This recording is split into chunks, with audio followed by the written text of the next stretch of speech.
अस्सलामुअलैकुम। क्या हाल है आप सबके? उम्मीद है सब खैर खैरियत से होंगे। अल्लाह ताला हमेशा हम सबको अपने हिफ्ज़ व अमान में रखे, आमीन सुमा आमीन। आज का व्लॉग जनाब लेट हो गया है क्योंकि मसरूफ़ियत इतनी रही है, लेकिन डालना तो था रोज़ का रोज़। वैसे तो अगला दिन शुरू हो गया है, 1 बज रहे हैं, लेकिन चलें जनाब। ये 2 दिन पहले का व्लॉग है जब मैं जनाब तैयारी कर रही हूँ चिकन का सालन शोरबे वाला बनाने की। ज़रा डिफरेंट सी रेसिपी है, मज़े की है, बहुत टेस्टी थिक ग्रेवी के साथ सालन बनता है और आप गेस्ट के आगे भी रख सकते हो और ख़ुद भी इंजॉय कर सकते हो। ख़ुद भी तो अच्छी चीज़ खानी चाहिए ना। हम में से अक्सर ये कहते हैं कि जी गेस्ट के सामने रखने के लिए अच्छी चीज़ बनाई जाए, लेकिन ख़ुद भी अच्छी ही खानी चाहिए। बहुत अच्छा, इजी और बहुत जल्द बनने वाला सालन है। और इसमें जनाब मैंने सबसे पहले ऑयल डाला था जो कि थोड़ा हो गया था, फिर जग में ऑयल ख़त्म था, अब उसको धोना भी है, काफ़ी गंदा हुआ था। फिर और ऑयल बाल्टी में से अपने स्टॉक में से निकाल कर डाला है। प्याज को लाइट ब्राउन किया और 1 कप पानी डाल दिया है और इसको 10 मिनट का प्रेशर दे दूँगी। आज मशीन भरने से बेहतर है, मैंने कहा आसान तरीका अपनाया जाए और जनाब बजाय मशीन भरने के कुकर तो यूज़ होना ही है चिकन का सालन बनाने के लिए। चौड़ा होने की वजह से खुले मुंह वाला होता है और उसमें सालन जो है बहुत अच्छा बन जाता है। हालांकि प्रेशर सिर्फ प्याज़ों को दिया गया है, इसके बाद तो ज़ाहिर है चिकन को प्रेशर देकर चिकन के रेशे ही करने थे। और दूसरी तरफ जब तक वो प्याज जो है वो गल रहे हैं 5-7 मिनट उसको प्रेशर दूंगी ताकि अच्छे से गल जाए। तो दूसरी तरफ मुझे पेस्ट बनाना है बहुत फ़ाइन सा अदरक, लहसुन और हरी मिर्चों का। ये अगर आप पेस्ट अच्छे से बना लेंगे तो इससे जो टेस्ट शोरबे में आएगा वो बहुत ही मज़ेदार और यूनिक होगा। और अभी आप देखें ये कितनी आसानी से और कितनी जल्दी बनने वाला सालन है और मज़े में भी लाजवाब है। और जनाब ये मेरा अल्हम्दुलिल्लाह पिस चुका है और इधर दूसरी तरफ मैं चिकन धो लेती हूँ। ये रोज़े के साथ ही सारा काम हो रहा है सुबह के टाइम पे, क्योंकि शाम को मेरी फ्रेंड ने बुलाया हुआ था हमें अफ्तारी पे। और कहाँ बुलाया था, दुरमा में रहते हैं वो लोग। पिछले साल भी मैंने माशाल्लाह उनकी अफ्तारी की वीडियो डाली थी और इस दफ़ा भी डाल रही हूँ। अल्हम्दुलिल्लाह अल्लाह ताला ने मौका दिया है, पूरा साल गुजर गया अल्हम्दुलिल्लाह अल्हम्दुलिल्लाह। और जनाब हम दोबारा अफ्तारी पे जाने की तैयारी कर रहे हैं। चिकन मैंने धो के रख लिया और प्याज साहब गल गए हैं 10 मिनट के अंदर। साहब इसलिए कह रही हूँ कि आजकल के प्याज जो हैं ख़ास तौर पे चिकन के सालन में गलाना जो है ना जुए शीर लाने के बराबर है। या तो आप उसको पीस लो तो या फिर आप इसको प्रेशर दे लो। आम हालात में चिकन गल के रेज़ा रेज़ा हो जाएगा, लेकिन प्याज आपको तैरते हुए ही नज़र आएंगे। कितने लोग मुझसे इत्तिफाक करते हैं कि आजकल के प्याज जो हैं वो गलते बिल्कुल नहीं हैं।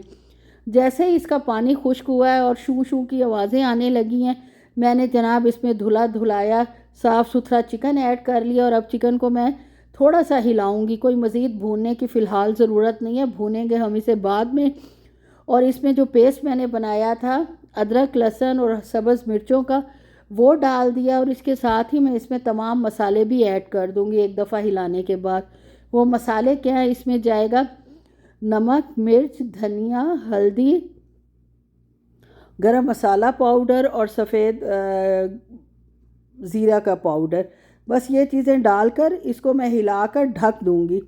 और ढकने से ये होगा कि जो इसका खून रिश्ता है हड्डियों में से, प्रेशर नहीं दूंगी, सिर्फ ढक्कन लगा दूंगी, क्योंकि प्रेशर देने से तो आपको पता है चिकन इस कदर नाजुक चीज़ है ख़ास तौर पे सऊदीया में कि 2 मिनट या ज़्यादा से ज़्यादा 5 मिनट में गल जाता है।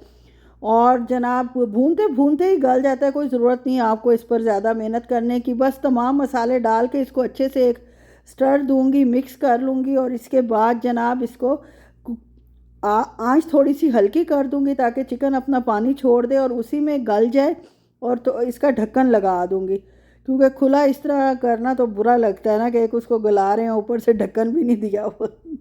तो ये जनाब 5 मिनट में ये हो गया था, इसका पानी खुश्क हो गया और ऑयल निकल आया। और अब आपको पता है मैं क्या काम करती हूँ, भुनाई का टाइम शुरू हो चुका है।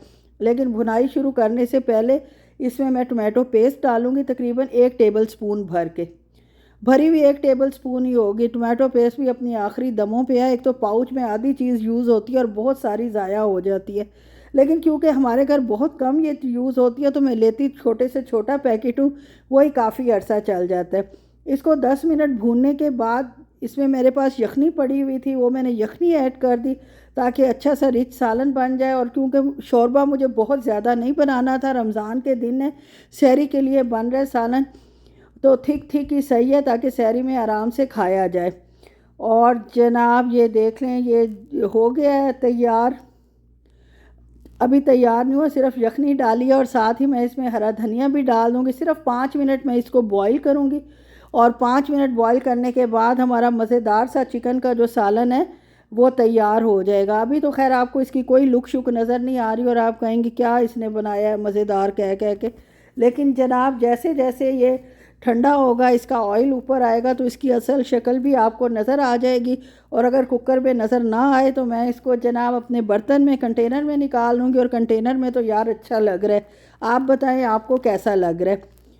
और उसके बाद जनाब कार्रवाई शुरू हुई है। जो समोसा फिलिंग बनाई थी उस समोसों को फिल करना था और मुझे ये काम आज ही करना था क्योंकि शाम को फ्रेंड की तरफ चले जाना था, वहाँ से फिर हमें रियाद जाना था, थोड़ा सा काम था। अफ्तारी मैंने माशाल्लाह रखी हुई है वेडनेसडे को, उसकी तैयारी करनी है और कुछ सामान लेना था, तो इस सिलसिले में जनाब रियाद जाना था। तो समोसे जो है बनाने आज माशाल्लाह बहुत ज़रूरी थे। बाकी 2-3 दिन आपको पता है फिर और बहुत एक्स्ट्रा काम हो जाता है। एक दिन पहले ही मैं तैयारी शुरू करती हूँ। सबसे पहले स्वीट डिश, दूसरे दिन सालन वगैरह और जो बेसिक चीज़ें होती हैं, और तीसरे दिन जो है वो फ्रेश अफ्तारी बनाऊँगी इंशाल्लाह, अल्लाह को मंजूर हुआ तो। और साथ ही राइस वगैरह भी ज़ाहिर है फ्रेश बनेंगे और सालन वगैरह भी, लेकिन बाकी जो उनकी अल्टम पल्टम होती है वो सारी इंशाल्लाह एक दिन पहले मैं तैयार करके रख लूँगी। और माशाल्लाह जी सऊदी अरब की समोसा पट्टियाँ और होल व्हीट ही अब मैं हर चीज़ लेती हूँ, समोसा पट्टी भी, और इसके अलावा जो रोल पट्टी थी वो बाय चांस होल व्हीट निकल आई। और ये तो होल व्हीट मैंने खुद ली थी, इतना मैदा खा खा के मैदा ही बन चुके हैं हम सब लोग। खैर जनाब मटेरियल मैंने डर डर के बनाया था, रोल का भी एक रोल का रहता था पट्टी, तो जनाब मटेरियल ख़त्म हो गया था। ये मैंने अपनी तरफ से जनाब खुला डुल्ला बनाया और इतना खुला डुल्ला बन गया था कि सारे समोसे बनने के बाद भी ये मटेरियल जो है वो मेरा बच गया था। और उसकी मैंने जनाब आलू और चिकन की टिक्कियाँ बना ली और बहुत मज़े की वो टिक्कियाँ भी बनी हैं। और वो दाल चावल या सैंडविच या जिस तरह भी आपने खाना है आप खा लेंगे। अल्हम्दुलिल्लाह समोसे बनकर तैयार हो चुके हैं 50 अदद अल्हम्दुलिल्लाह। और उसके बाद जनाब हम शाम को निकले हैं 5:15 पे दुरमा जाने के लिए, जो कि आधे घंटे का रास्ता है हमारे घर से। लेकिन इतनी तेज़ बारिश हुई हुई थी, सारी जगह पानी इकट्ठा था और ख़ूबसूरत सुहाना समा हुआ था। माशाल्लाह माशाल्लाह अल्लाह ताला ने इस दफ़ा रमज़ान को बहुत ठंडा और अच्छा कर दिया मुसलमानों के हक़ में। लेकिन क्योंकि सऊदीया में पानी के निकास का कोई इंतज़ाम नहीं है, किसी ज़माने में यहाँ बिल्कुल आई थिंक बारिशें नहीं होती थी जब सड़कें वगैरह बनाई गई हैं, या बहुत कम होती थी, जिसकी वजह से इन लोगों ने इस बात का ख़्याल ही नहीं किया कि अगर बारिश हो तो पानी कहाँ जाएगा। जैसे यूरोपियन कंट्रीज़ और ख़ास तौर पे जापान में आपको पता है कि बर्फ़बारी पे भी बर्फ़ जमा नहीं होती। उन्होंने ऐसे हॉट पाइप लगाए हुए हैं सड़कों के नीचे के जैसे ही बर्फ़ पड़ती है वो हॉट पाइप जो है वो बर्फ़ को पिघला देते हैं, पानी बन जाती है और एब्ज़ॉर्ब कर लेते हैं, जिसकी वजह से वहाँ बर्फ़बारी में भी लोगों को मुश्किल नहीं होती। लेकिन कनाडा वगैरह में तो आपको पता है बर्फ़ पहले हटानी पड़ती है घर के सामने से, और उसके बाद जनाब सड़क पर बर्फ़ हटाई जाती है तो लोग ट्रैवल कर सकते हैं। इसके बावजूद इतने ज़्यादा अल्लाह रहम करे एक्सीडेंट होते हैं फिसलने की वजह से बर्फ़ पे गाड़ियों के कि अच्छा खासा नुकसान हो जाता है।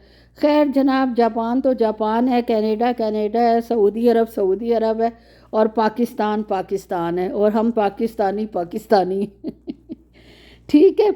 उसके बाद जनाब ये रास्ते की पिक्चर है और ये देख लें जनाब कितना पानी की नहर बनी हुई है और पानी उछल उछल के कहाँ जा रहा है। सारा पानी दूसरी गाड़ियों पे भी गिर रहा था। बीच में थोड़ी सी बारिश रुकी थी, हल्की हुई थी, रुकना तो नहीं इसको कह सकते। और मुझे ये फ़िक्र थी कि अगर रियाद ना जा सके तो मेरा सामान कैसे आएगा। और ये ज़िक्र मैंने इसलिए नहीं अपने हस्बैंड साहब से या बेटी से किया, वो मेरे गले पड़ जाता है कि इस मौसम में भी इसको जनाब सामान की पड़ी हुई है, भाई जहाँ से मिलता है ले लो।